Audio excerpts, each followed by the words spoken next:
For the last 7 months, our lives have been silent. You haven't seen photos, you haven't seen updates, and I know a lot of you were worried.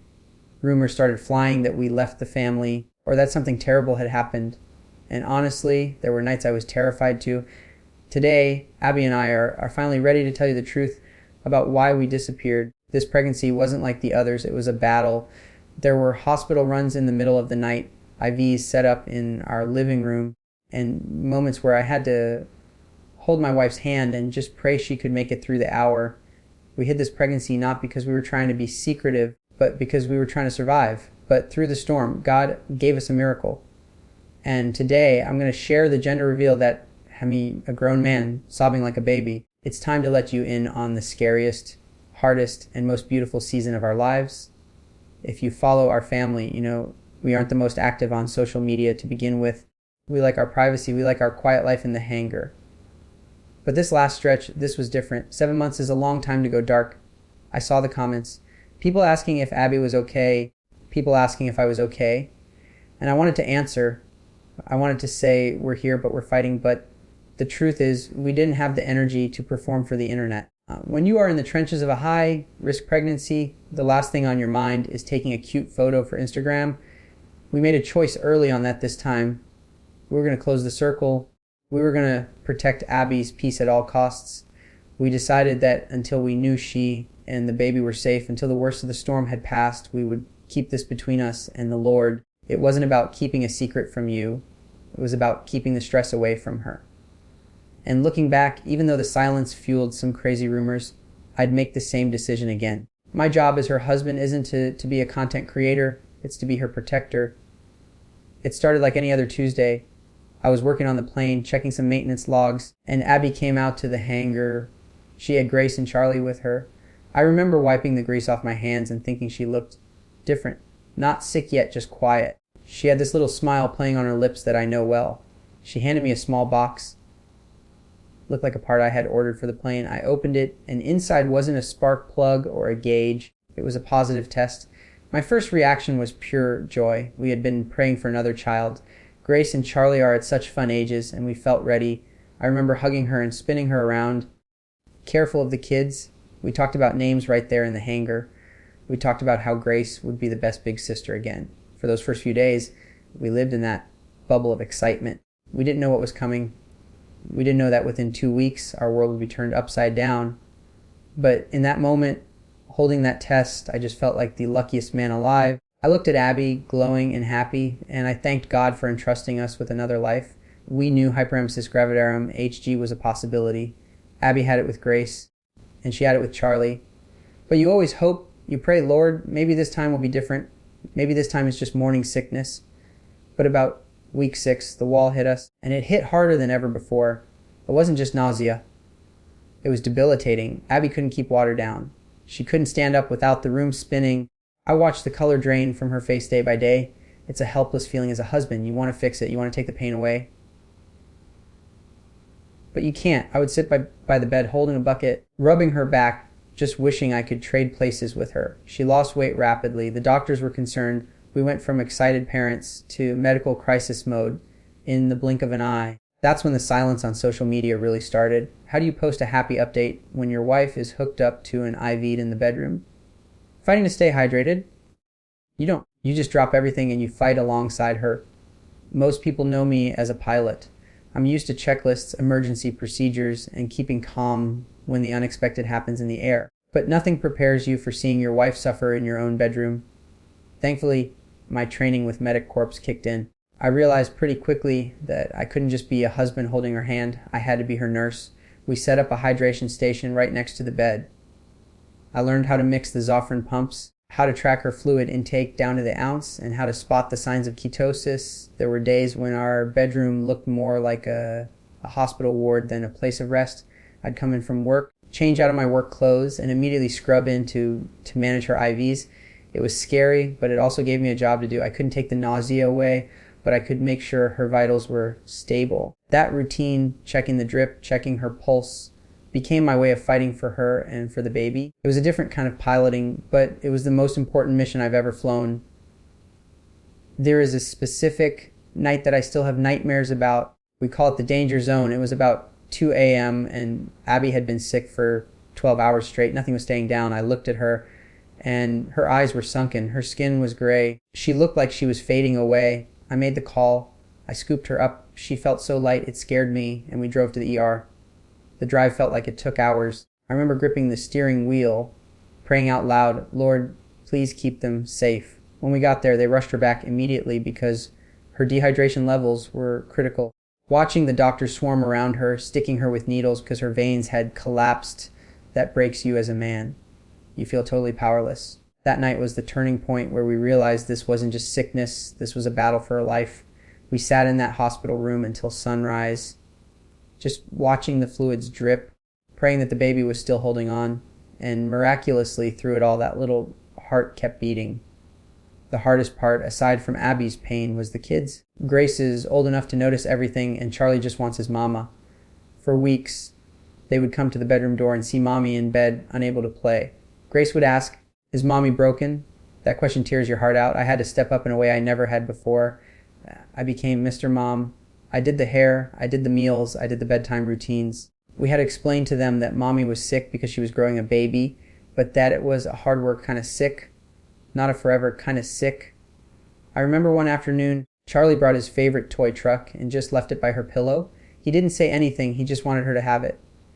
Those moments were sweet, but they were heavy. We missed her. The house felt empty without her laugh and her energy. We were just surviving, counting down the days until we could have our fun, happy Mommy back. Through all of this, there was one person who checked on me constantly, my twin Jana. It's no secret now that Jana is also in a new season of life with her own pregnancy. Having my twin sister going through this journey at the same time, even though our experiences were very different, was a lifeline.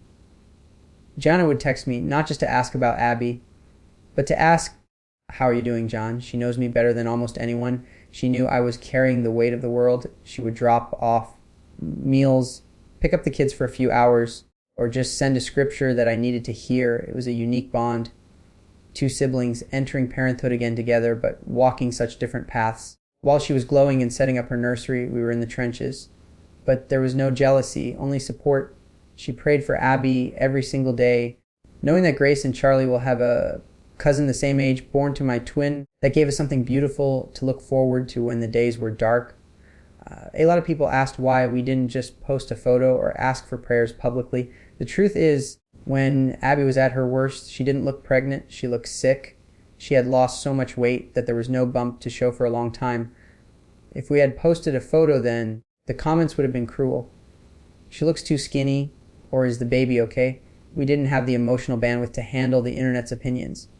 We needed a cocoon. We decided that her body was working so hard to sustain this life that we weren't going to subject it to scrutiny. Hiding the bump wasn't about being secretive for the sake of a surprise. It was about dignity. We wanted to wait until Abbie felt healthy, until she felt beautiful, and until she could smile for a photo without faking it. It took 7 months to get there, but that first photo we finally took, the one where she's smiling in the garden, that wasn't just a picture. It was a victory flag. It meant we had made it through the fire. We talk a lot about the physical side of hyperemesis gravidarum HG, the IVs, the weight loss, the nausea. But we don't talk enough about the mental toll. Watching your spouse suffer day after day for months does something to you. There were days when Abbie would look at me with tears in her eyes and ask, "John, can I do this? Can I make it to the end? As a husband, your instinct is to fix it.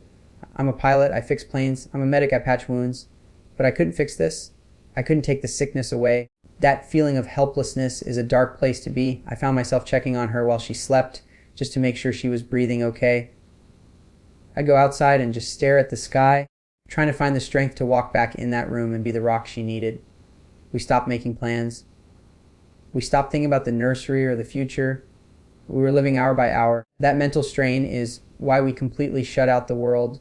If we had to deal with internet comments on top of that anxiety, I think we would have crumbled. Silence was our only sanctuary. By month 6, things finally started to turn a corner. Abbie could keep food down. The color came back to her cheeks. We realized, okay, we're going to make it. We're going to meet this baby. So we decided to do a gender reveal, but we wanted it small. No big party, no cannons for the public. Just us, the kids, and my twin Jana. We went out to the airfield, our happy place. We had this simple setup with a box that Jana helped prepare. The plan was to have Grace and Charlie help us open it. I remember standing there on the tarmac holding Abbie's hand. Her hand felt strong again, not frail like it had been weeks before. That alone was a victory. I didn't care if it was a boy or a girl. Honestly, after everything we had been through, I just wanted to know who we had been fighting for all this time. The anticipation wasn't about the color. It was about acknowledging that there was a life at the end of this storm. So the moment came. Grace pulled the string and out floated these pink balloons. It's a girl, and that's when I lost it. The photo you saw of me crying, that wasn't just happy tears. That was 6 months of fear leaving my body all at once. I looked at Abbie, and I just collapsed in her shoulder. I wept.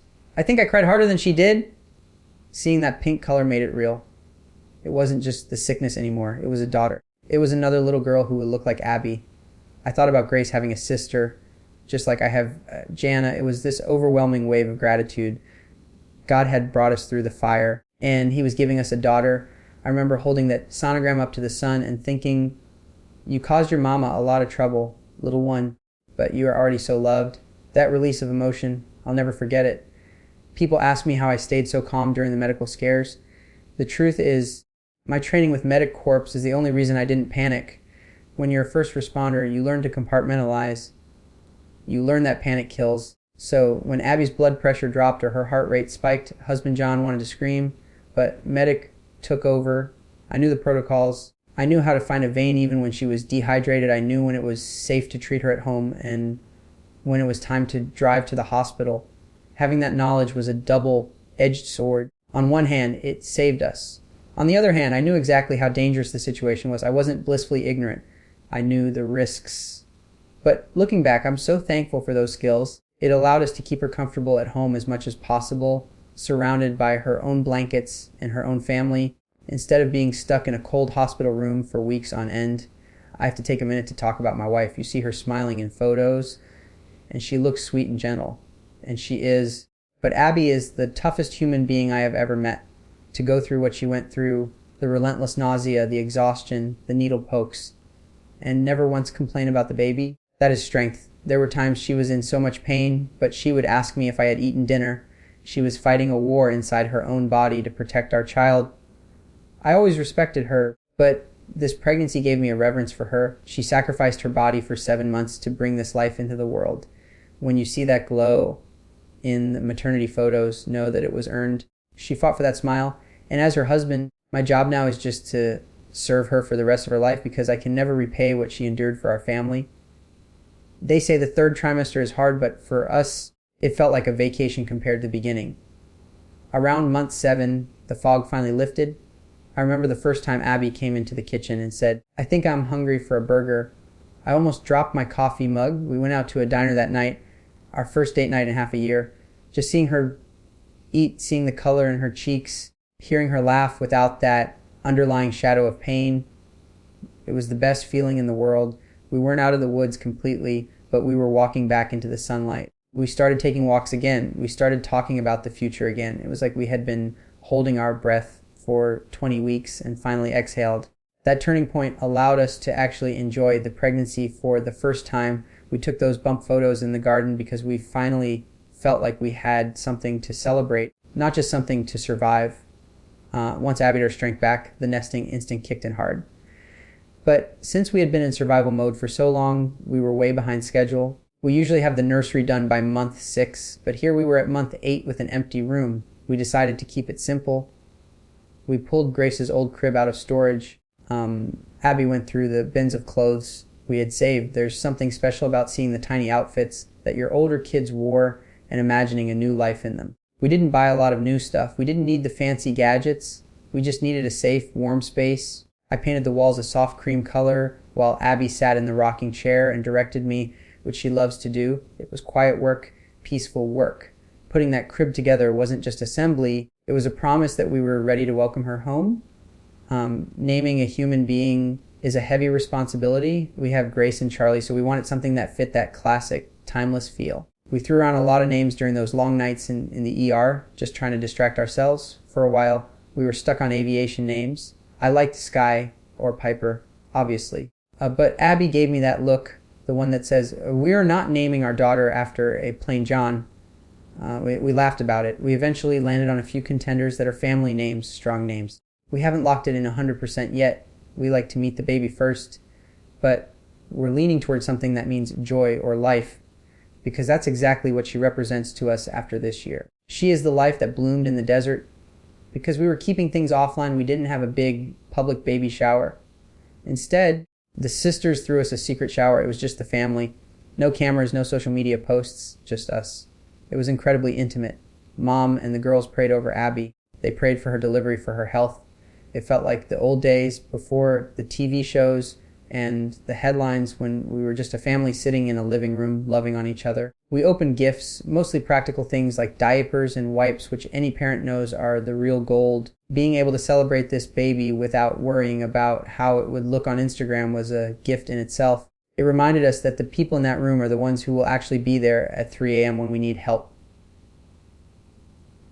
I want to take a second to talk to the husbands out there. If your wife is struggling with a difficult pregnancy or HG or postpartum depression, your job is to be the anchor. Don't try to fix her emotions. Don't complain about the messy house or the lack of dinner. Step up. Learn how to do the laundry. Learn how to cook. Hold her hand when she's crying and just listen. This season is temporary, but how you treat her during it will last forever. I learned that my strength isn't for me. It's for her to lean on when she doesn't have any left. If you can serve your wife through the sickness, you are building a marriage that can survive anything. It's the hardest work you'll ever do, but it's the most honorable work a man can do. So here we are. The bags are packed. The car seat is installed in the plane and the car. We are in the final countdown. Every time Abbie twinges, I jump up and ask, "Is it time?" There is a nervous energy in the house now, but it's a good nervous. We know the protocols. We have our doctors ready. But more than that, we are just eager. We want to see her face.